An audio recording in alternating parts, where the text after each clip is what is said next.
Welcome to Madame Raven's. This way to the library. She's been expecting you.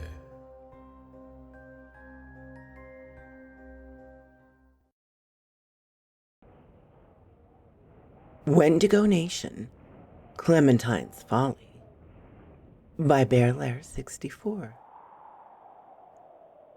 Dottie fled back to the Whispering Pines Tavern. Once she'd eavesdropped on the plans, she would follow the group of hunters into the forest. She had to find her sister. It would be scary, but the men would be nearby and carrying weapons.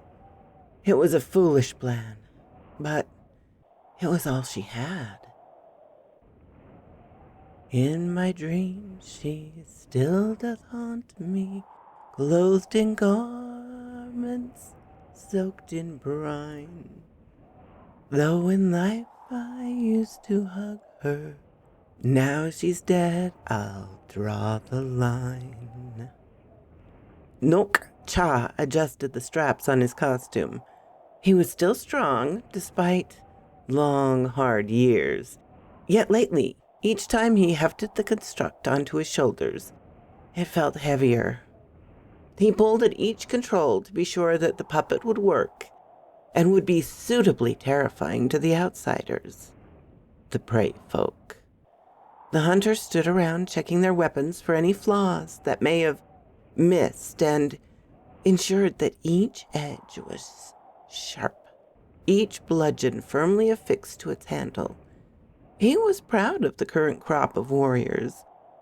They were not intimidated by the large number of outsiders and understood that the extra food would be helpful with the coming winter. Despite the readily available food source, they would have to create panic in the settlement to get the outsiders to leave. This group was too large to handle for too long and had taken over the prime winter camp space for the tribe. The meat would keep with the coming cold. His new mate was coming along nicely. She had not been overly frightened when he'd used her. She was young, and he hoped to get some living children inside her soon. The tribe needed some fresh blood in its lineage. He surmised that the outsiders would come with more numerous party this time, and he looked over the Nahua to ensure that the other dead walker puppeteers were ready. It would soon be time to play the hunting game, the eating game. Let's face it, the whole bunch is likely dead or abandoned, Billings pronounced, as he and Roberts awaited the rest of their party. Our huntsman companions are competing enough, but there's something stalking these woods. This entire area, he shuddered. Billings nodded. I know. We've all felt it, heard the noises, the whispers, and calls. Certainly not animals. Not even birds make such noise. Almost make one believe the tales of the locals about this being a haunted place. Well, almost. They may have succumbed to misadventure or been forced to flee deeper into the wilderness. Perhaps they took the girl and fled the area altogether. Though that just doesn't feel right. Neither of them were a coward, especially Bordeaux. He cut off as the other 4 members of their party arrived, accompanied by a 5th following shortly behind. Where do you think you're going? He asked the 5th person. Flynn shrugged. I heard about the search party. Thought I could help. In addition to being an extraordinary musical talent, I'm a fair tracker and hunter, as I often have to feed myself as I travel between settlements. Besides, everyone is stirred up and no longer paying tips for my tunes. Might as well do something useful until the snow clears and I can get back down the mountain. I should have gone with the supply group, but he shrugged in the manner of a man who had let another opportunity pass and was accustomed to the feeling of failure. Roberts glanced at Billings, who shrugged. More hands won't hurt. Roberts nodded and looked at each of the men in turn. I know you lot are volunteers, but I must caution you. Billings and I are in charge of this party. Treat what we say as word and law.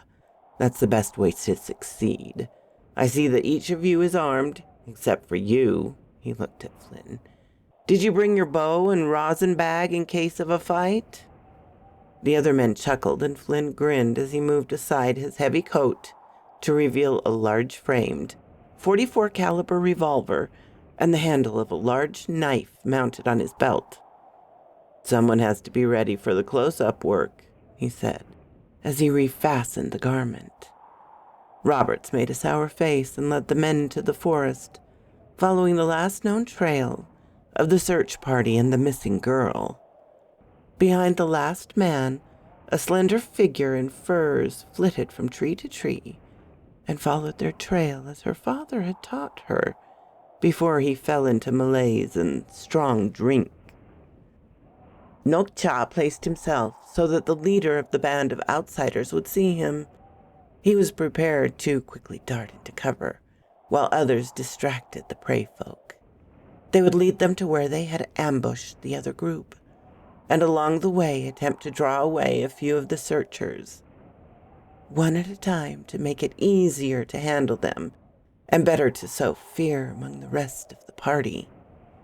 The young hunters were to be hidden and prepared to begin their whistles, while the full-fledged adult hunters prepared to chant and to add to the enticing noises. He and the Nokwa would give voice to the calls of the lost.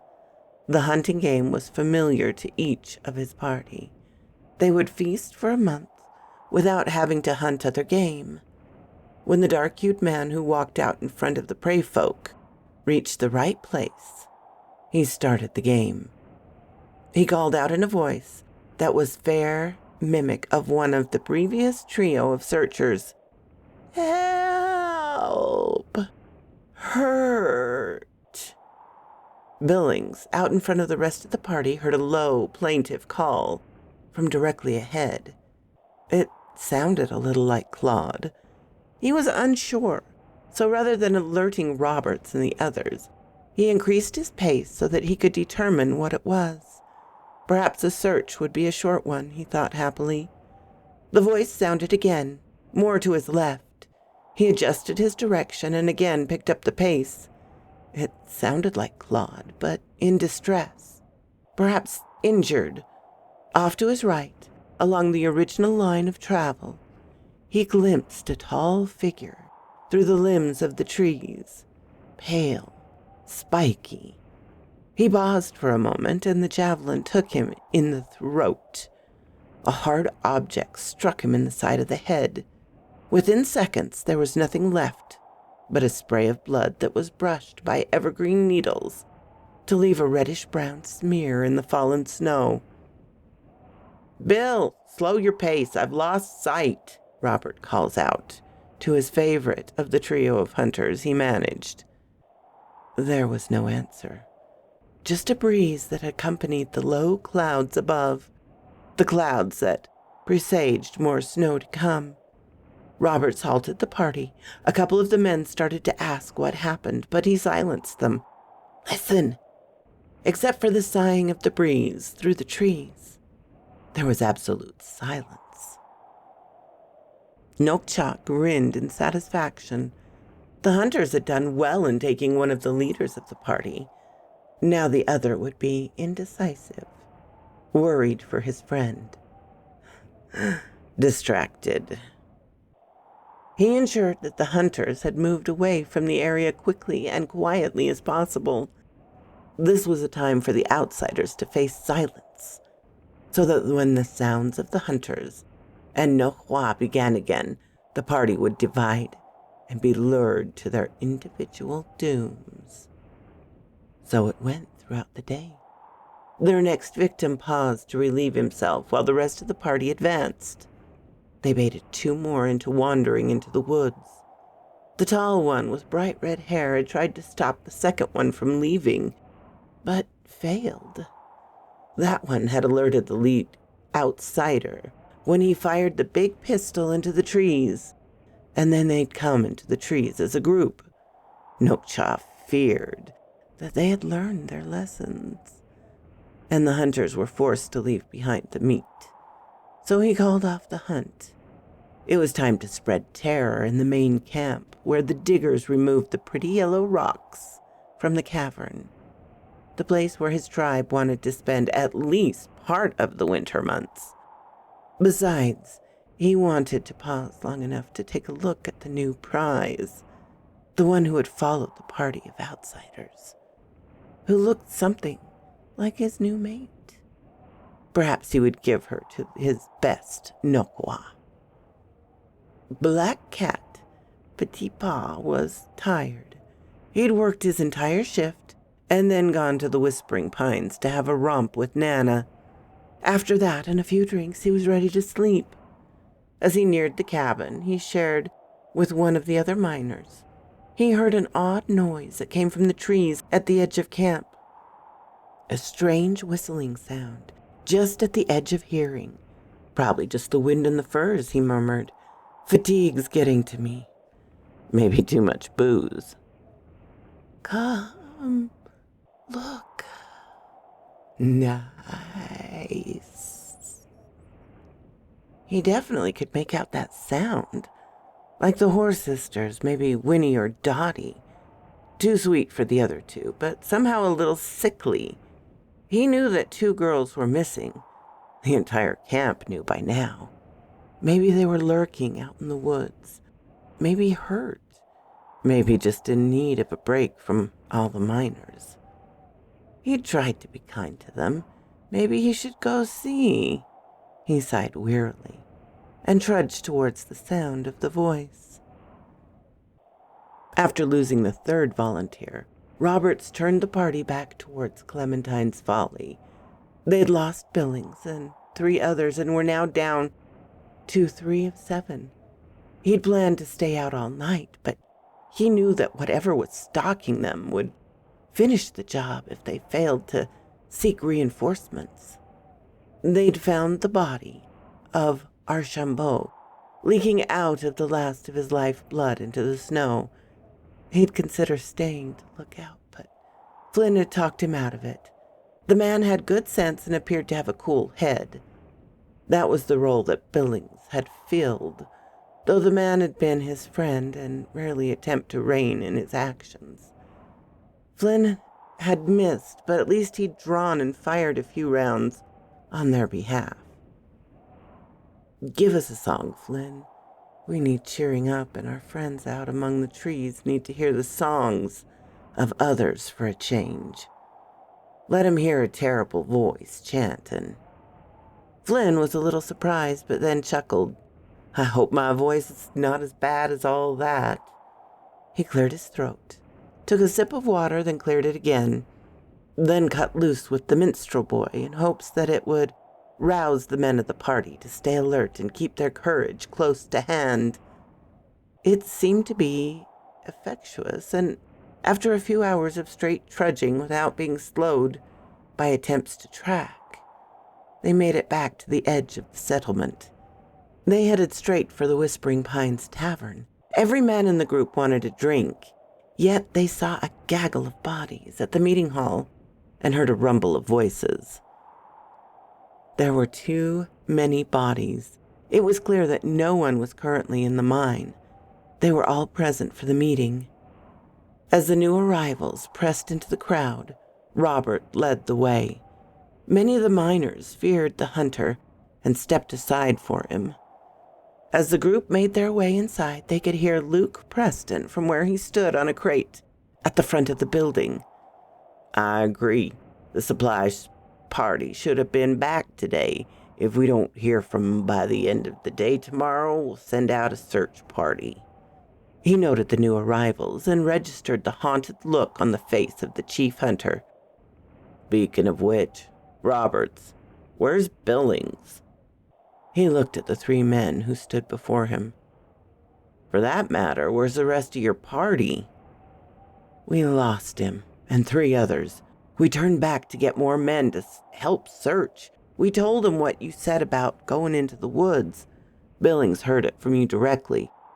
But it was as though they were under some kind of spell. The eldritch chants, the calls, led them to their doom. We arrived in time to find the body of one of them, Stanton, but he was already dead. Billings and the other men simply vanished. There was a great deal of discussion. It seems that Dottie and 3 miners from the camp were missing. There were signs that 2 of the miners who'd shared a tent had met violent ends, though no one had observed the attack. In the end, Luke decided to send out a dozen searchers to find the supply team. He set watches but determined that work in the mine would continue while they resolved the threat. How I miss her, how I miss her, how I miss my Clementine. Then I kissed her little sister, I forgot my Clementine.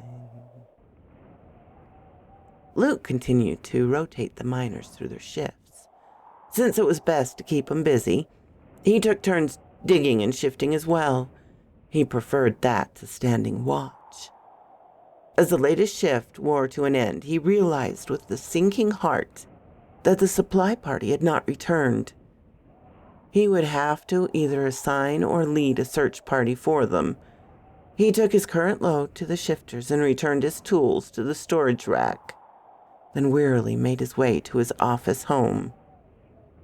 Roberts was there awaiting him, along with a group of 8 men, most of them hard-looking. I've already rounded up volunteers, short of a dozen, but none of them weak. It means a few more to stay and work the mine, but it seems with everyone else on the verge of panic, not much will get done in any case. I think Flynn may also join us, though he will likely leave the party at the river. We'll go on to the landing and wait for 3 days. If they don't show, they never will, and we'll have to pack out of here during the next clear weather. We'll leave as soon as it starts to get light. Definitely more snow on the way, no need for ceremony. Just brought the men by so you'd have an accounting of who was left at camp. Luke nodded tiredly and walked over to his desk to make notes in the personal log. When they were done, he looked up and met the eyes of each of the men. Whatever you do, stay with the party. No matter whom you may hear calling you, it's more likely a lure to meet your death than a lost comrade. I wish you all safe journey and pray for your swift return. Dottie couldn't believe she'd at last found Winnie. They were not allowed a sweet reunion, but at least she knew that her sister was alive. Well, at least breathing. Life would require more than this most basic existence. The brutish member of the Wendigo tribe, constantly abusive or too stupid to converse or consider the needs of others. Perhaps over time they'd let the sisters speak and regain their once fraternal friendship. She said to herself, Winnie has looked more better. She don't look right. Her eyes are glassy and a little crazed, maybe. Over the next few days, she grew to understand the terrors that led to the look in her sister's eye, and she began to share that look. Flynn had indeed joined the search party that followed the larger sled trail, in hopes they would encounter the returning equipment supply party. He determined to leave the camp far behind him once they reached the river and head for Whitehorse and perhaps a better venue in which to winter. For now he trudged along and glanced in concern at the glowering clouds that threatened more snow. Much more. The rest of the time he attempted to remain alert. He knew that something horrible lurked in this forest, this land of fear. He wanted to get away from it. He had the generous tips of drunken miners in his little pouch, along with a few nuggets he'd liberated. Definitely time to go, he cogitated. The chanting began far off in the west.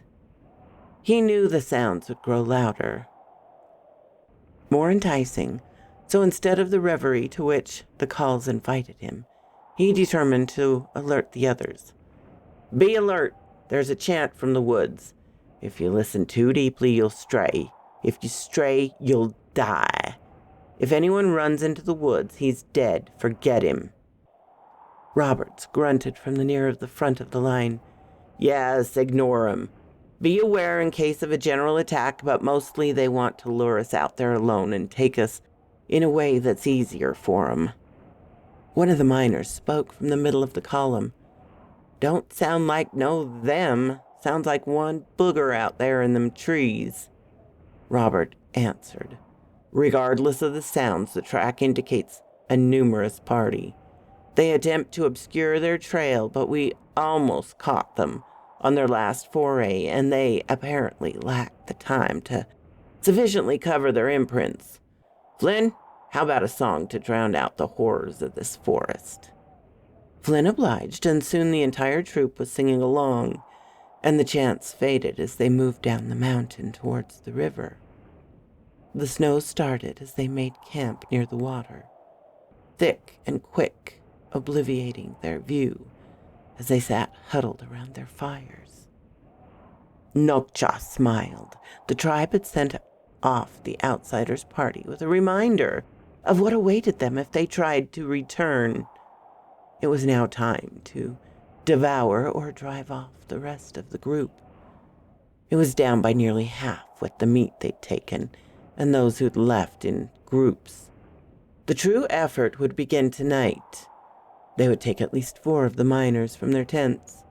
Then they would be put on display to spark fear. Luke awakened to a faint sound of a song from among the trees and set to the rhythm of whistling.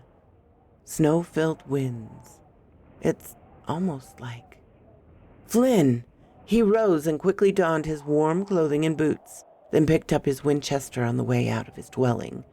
As he left the building, he encountered a party of about a dozen who were headed towards him. There was a shift working in the mine, but there should have been a few more in this party. All of the men carried some kind of weapon, and many of them held a firearm of some kind. It was suicide to travel these remote lands without strong protection. Come to us. The voices moaned from within the forest, clearly more than one this time. Every head swiveled towards the eerie, quavering sounds. "Stop!" Luke called to them. "Every one of you come inside. No matter what you hear, come inside." Yet one of the men towards the back of the group called out, "That sounds like Flynn. Maybe he's caught out in the storm and needs help." As he spoke, he took a few steps away from the rest. The swirling snow quickly obscured him from the view of the others. Another man, his tent mate, followed. "Come back, Floyd. Didn't you hear Mr. Preston?" The rest of the men had obeyed their boss and had led them into the meeting room. Floyd was able to let out a quick shriek before he'd joined the other 4 who had been spirited away that night. His tent mate died silently. Flynn shivered with the rest. The wind, combined with proximity to the wide water, to make the camp uncomfortably cold. It would be morning soon, the 3rd morning of their vigil. He'd expected that the rest of the party would head back to camp after today. As for him, the snow had stopped late the previous evening. It was heavy, but he'd faced worse. He would leave today. He had no interest in the supply party nor the miners. There was a couple of canoes that the miners kept hidden in the brush. Once across the river, he could follow the well-traveled river road back to town. Some of the others had made pretty obvious hints that they would like to join them. He wouldn't mind the company. There was safety in numbers. "Hello, the camp!"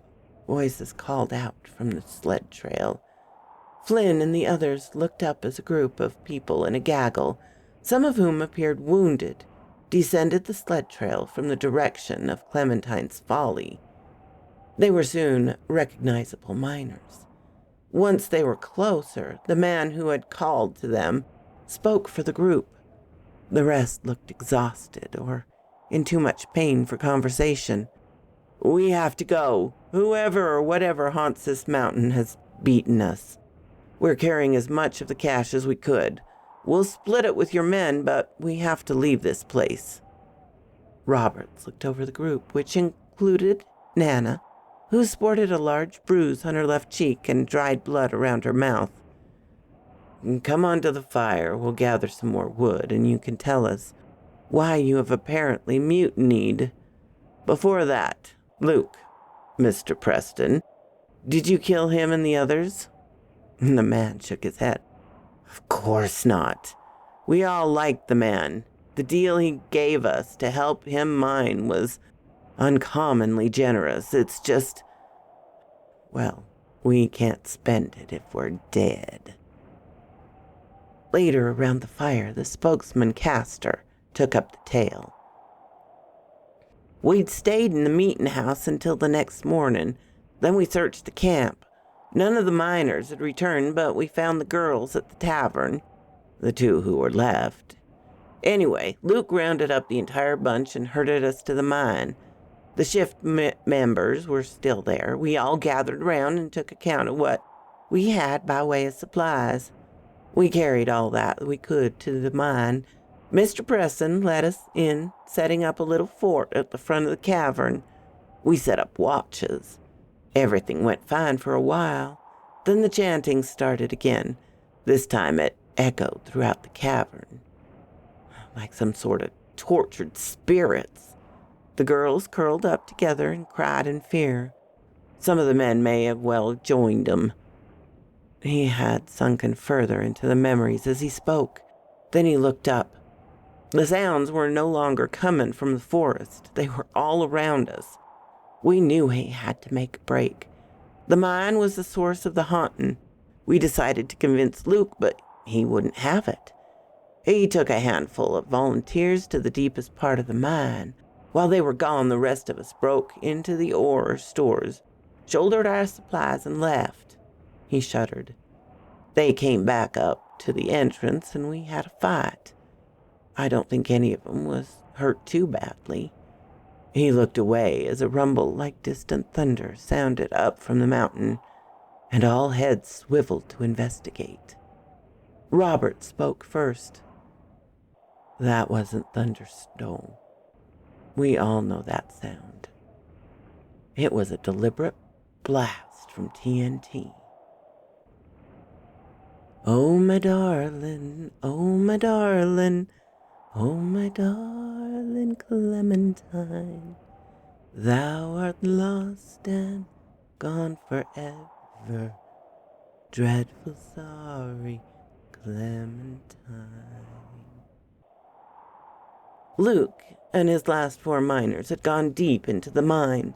He needed to work to allow himself to think. His enterprise was crumbling. Just when they'd begun serious efforts to extract from the motherlode vein, it was admittedly nerve-wracking to listen to odd voices, but he was convinced that it was just wind moaning through the mines, from some hidden breach or perhaps an underground stream. He knew that horror resided outside, in the forest. Of that he had no doubts, yet the cavern had always been safe. The others had been skeptical, but he felt that if his small team could retrieve enough pure nuggets, the others might be convinced to return to work. It would just take patience. He pounded at the flow of golden delight until it rang. He noted an odd echo, a pounding sound from the other side, as though there was a mirror Luke hammering on the other side of the vein, behind the wall. He stopped to listen. It was not an echo, but rather an independent thump. He took a step back from the wall and looked. After a few more thumps, a small spray of rock splintered and struck his chest. The head of a rusted pick protruded slightly from a small hole in the wall. It had been breached from the opposite side. He called out to the other men working around him, and they soon surrounded their boss, curious about what he may have discovered. Tucker bent to look through the newly made aperture. A red-rimmed eye blazed through and looked back into his. It quickly disappeared, and he stood, blinking dumbly until the tip of a javelin pierced his eye and drove it into his brain. As Tucker's limp form collapsed, the miners fled. Luke called for them to remain and stay calm, but he may as well shouted as a storm outside to stop the snow from falling. He walked after the rapidly disappearing figures as they faded into the black gloom and towards the light and air of the upper world. There was no point in running. He carried his pick and lantern. As he drew closer, he heard disturbing sounds. Sounds of fighting. He picked up his pace, and as he rounded the last curve that blocked the outside light, he saw the silhouettes of two groups struggling against one another outside the safe storage. It was where the partially worked gold was stored, a small grotto off the main cavern that he had secured with a sturdy log door, with heavy metal hinges and a clasp that he'd brought from Whitehorse in anticipation of the need for security. The light from his lantern revealed that the storeroom had been broken open with heavy tools. A few figures lay sprawled about, clearly wounded, and one or two appeared to be still in final poses. "Stop! Stop the madness!" he shouted to little effect. He got movement to his right and raised the pickaxe in time to stop a heavy shoveled scoop from braining him. The man who wielded it was one of those who had decided to leave. His eyes were now wild with fear and fury, and he drew back the shovel for another swing. Luke was faster and buried the pick in the man's chest. He attempted to pull it free, but the curvature had caused it to catch in the man's ribs. The meaty resistance to his tug would normally have made him sick, but his blood was up, and his body pumped adrenaline as quickly as it could. The man managed to bug out his eyes even more before he collapsed, feebly attempting to raise his hands to the metal tool that had pierced his heart and ended his life. Luke had no time for him. The miners who had chosen to leave overwhelmed the last of the faithful five as he thought of those who had remained to help him, though with the loss of Tucker he supposed it was the faithful four. He stepped back from them, and one gritted out a warning. "Best you stay back, Mr. Preston. We all like you. You're a good enough bossman, but not even gold is worth dying over." Luke's shoulder drooped, and his chest heaved with a deep, heavy breaths. "Go on, then. Take your share. Just leave some for these other men, the real men who kept faith." There were some growls and rumbles of angers at his insults, but pragmatism won out, and the erstwhile miners scrambled to take what they could carry, and they made their way to the cavern exit. Luke roused his four remaining friends. "Come on, help me with the other contents of the safe." He raised his lantern and aimed the aperture towards the back of the grotto. There was a crate with bright red lettering that had been hidden under a tarp. The men in their mad rush had moved aside the covering, but didn't feel the need to waste carrying capacity on the contents. The letters spelled TNT. Danger. Explosive. Luke heard the rapid, crumbling back wall as the cannibals dug through like rapid moles. He and his small gang set the charges where he'd directed and where he knew it would be most effective. He sent the others back to the front of the cavern and then fed out the wires as he shuffled back and the tunnel in their wake. He set the wires and raised the plunger. Milk Cha pushed aside the men he'd ordered to dig through the back of the mine. They'd been digging since shortly after the strangers set up their encampment, and now the little cave his people occupied and the larger cavern that was their normal winter campsite were joined. He bent and stepped through the opening triumphant, to lead his people to the feast and to drive away of the last of the outsiders. There was no one living to greet him, just a thick vein of yellow ore that spread up the wall of the cavern, and now the cold carcass of Tucker. He grinned wickedly through his filed teeth and turned to call his warrior hunters. A loud, deep boom sounded, followed by the thunderous noise of the cavern as it collapsed. Luke and the others met in the gathering hall. They determined to set out the next day and get down the mountain as quickly as possible. Once they were packed and ready, and had begun to settle for the evening, he had time to feel the shock of what he'd done. He'd killed a man and destroyed his dream, and along with it, the dreams of all those who had come to this forlorn camp to work the rich mine with its easily obtained treasure. It was the dream of every prospector and miner, the pathway to the means that would fuel whatever he chose to do with the rest of his life.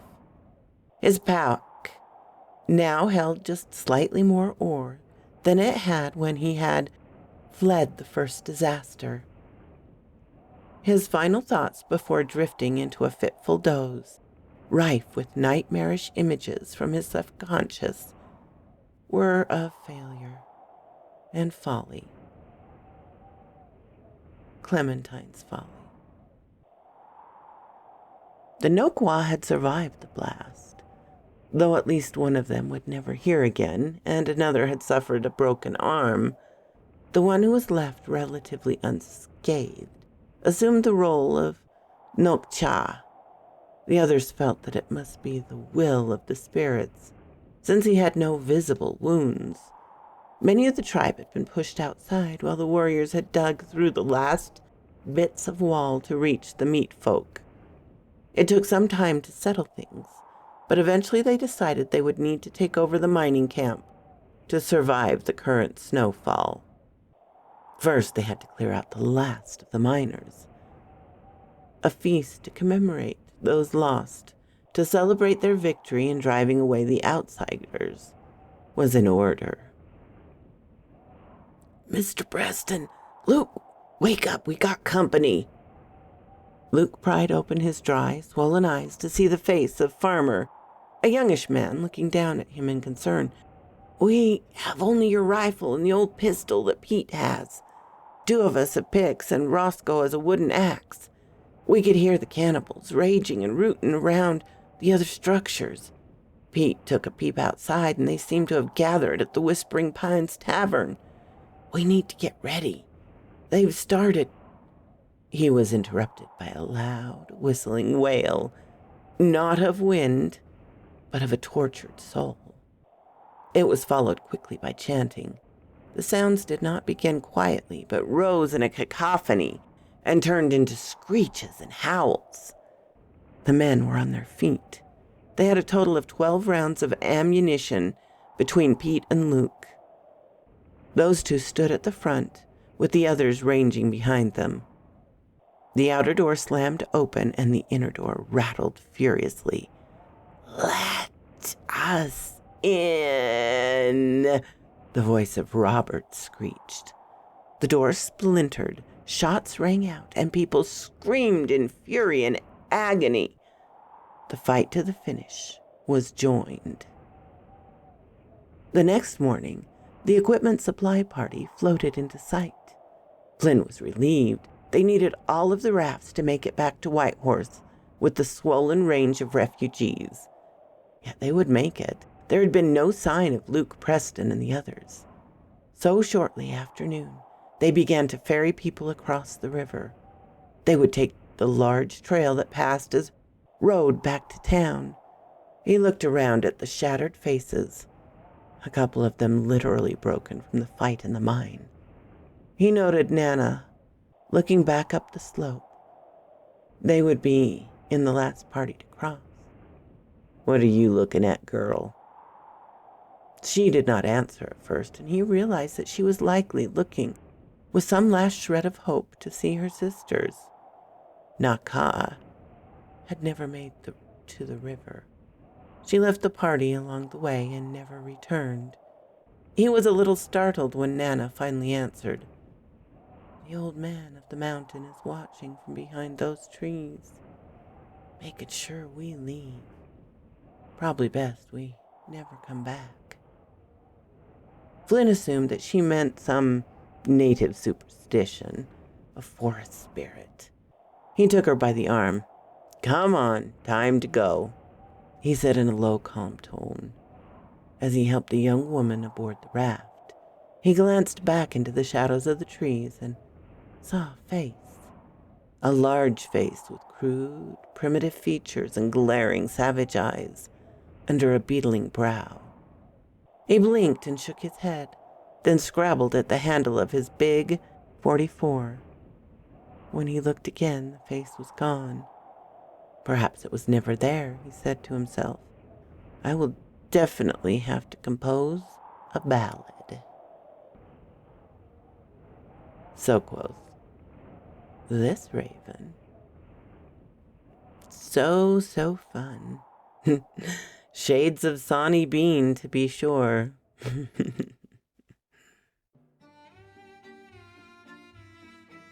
Thank you so kindly for stopping by my chateau, my darlings. It does mean so much to me. Please, if you have not subscribed, as many of you have not, please do so. Give me a like so I know what you would like to hear. And comment. I always love to read your comments. And special thanks to my Patreon and membership supporters. Ciao, darlings.